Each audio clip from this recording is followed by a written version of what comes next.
we were on a minor 7 flat 5 chord, which is a diminished triad with a flatted 7 compared to the major scale, not but that note. So same note as that exists in a G7. You're just going to flatten the 3rd and flatten the 5th. So the chord is, let's see if I can get my feet. These are the places to play that, and I'm going to play it here. And I was explaining that this chord is a chord that's built off of an A flat major chord. And so it's created by looking at the Locrian mode of a major scale, in this case A flat, and then taking the Locrian mode root 3, 5, 7, and that ends up being. Don't let that confuse you. It doesn't matter. Bottom line is it's a minor diminished triad with a minor 7 or a flatted 7 on the top. Now, I explained that in part it's used as a 2 chord for F minor.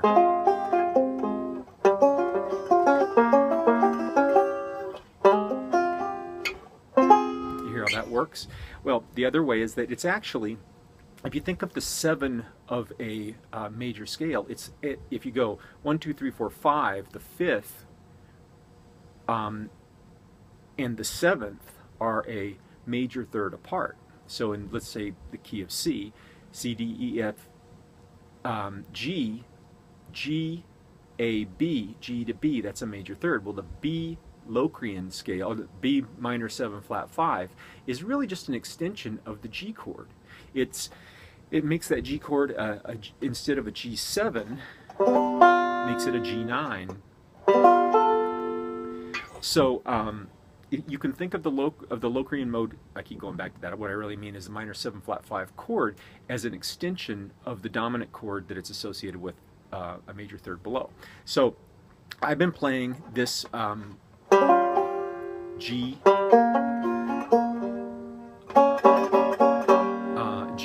minor 7 flat 5, but if you think of it as an extension of, there's your major third below, E flat, it's an E flat 9,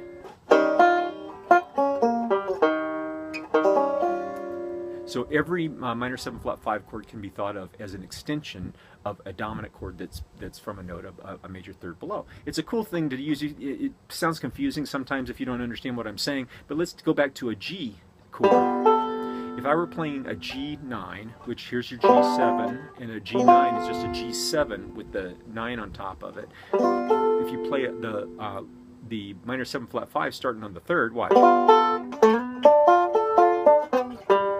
Right?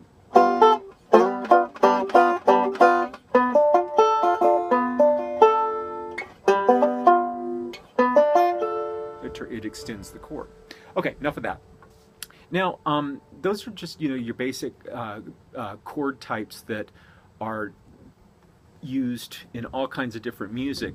But then there are extensions, like I was just talking about a G9, you see 11s, you see 13s. Well, the 9 in any chord is the same thing as the 2. So if I say G major 7, but you see it G major 9, well, that G major 9 is really just a G major 7 chord with the 2 of the scale stuck on top.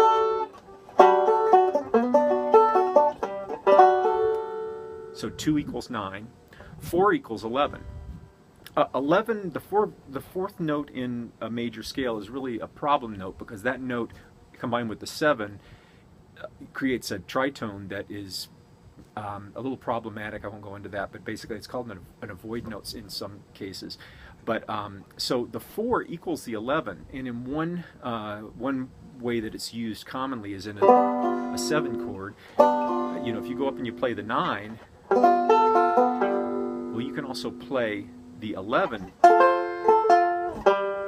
The 11, look at what it would be. The 2 is an A, 3, the 4 is a C. Well, if you got a C,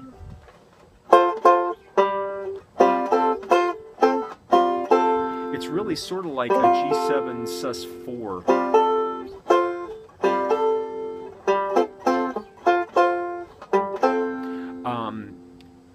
typically in that chord, a G11, you probably wouldn't play the third at the same time. You hear how that's got a problem there? Now, the 13 is the same note as a 6. So 2 equals 9, 4 equals 11, 6 equals 13. The dominant chord, again, a G7. If you add the 1, 2, 3, 4, 5, 6. That's a cool G13 chord. Or what's more commonly played amongst jazz guitar players and banjo players at least, you play the 7 in the bottom, 3, 13, and 1 on top. That's a G13. But when you see a G9, G13, that means it's got a flatted 7 in it. It's a dominant chord. If you see G major 9, it's got a natural 7 in the chord.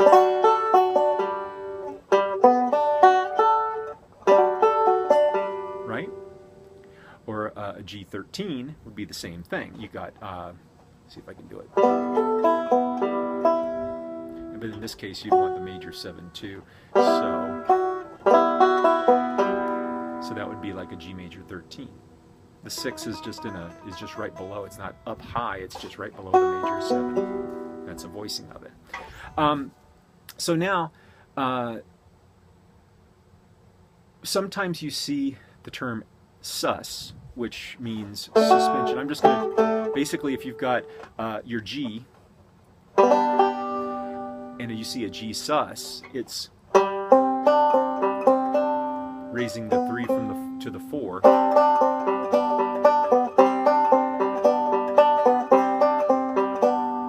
It's that sound. Now a sus chord, when you see sus, that means there is no third in the chord. That means there's a 4 only. Let's look at a D chord. You guys would recognize that. Well, that's a D major chord. That's a D sus. Could be a D7 sus 4.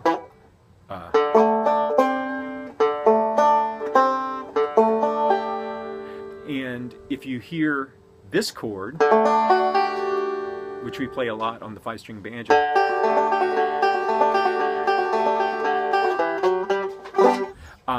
it's not really a sus.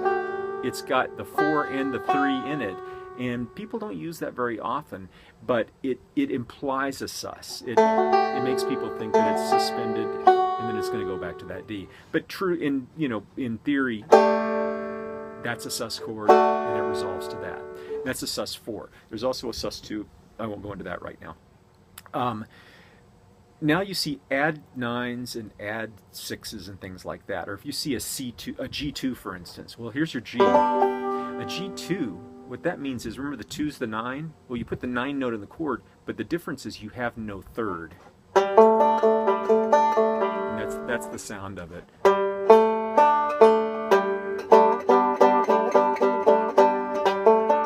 That's a G2. Well, a C, if you take out the third and add the 2,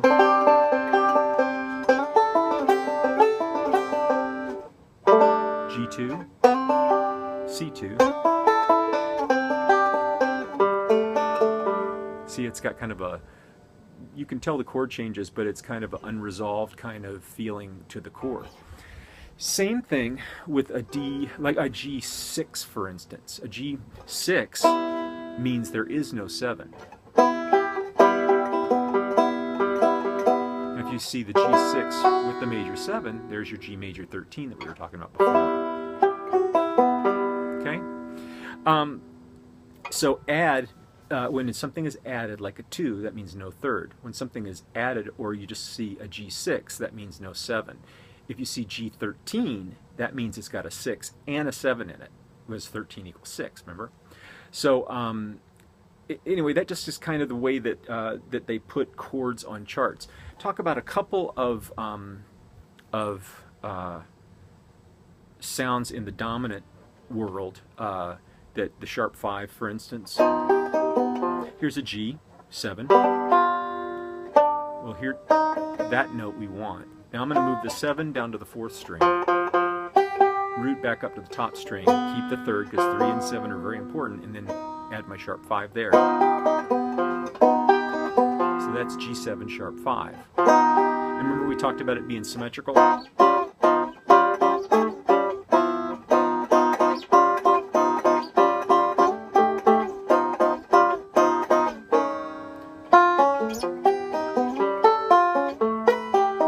Those are all okay, and the reason, okay, I'm not going to get into a scale here thing, but the augmented scale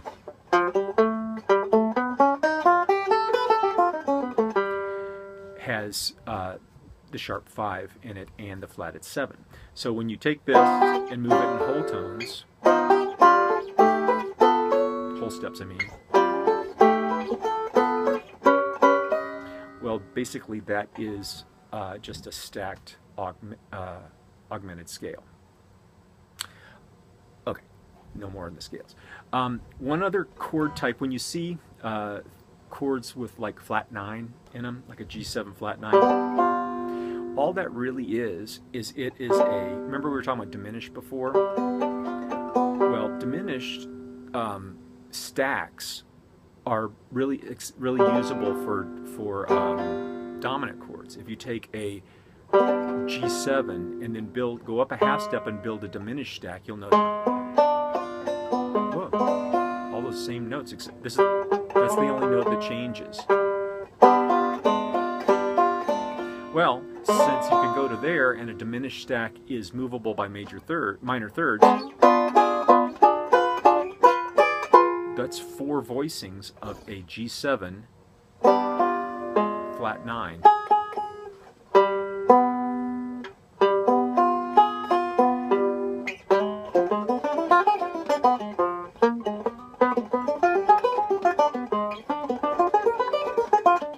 And G7 flat 9 is a common 5 chord that goes back to its minor parent key, which in this case would be C minor. So you hear.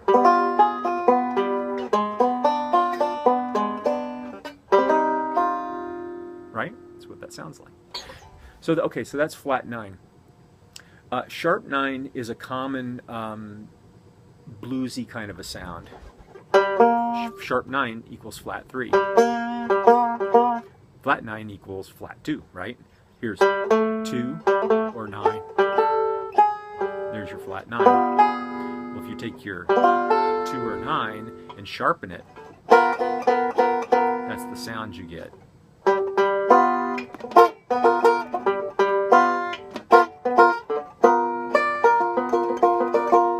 Right? So that's often used in bluesy rock and things like that.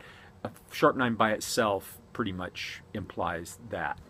Then you get into altered dominant chords, which I won't even go into because they're a whole class by themselves, but they're all the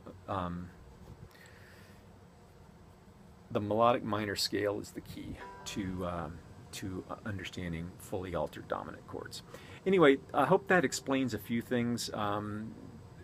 Very simplistic, but for people who've never had that explained to them, hopefully it'll help out a little bit. Okay, thanks.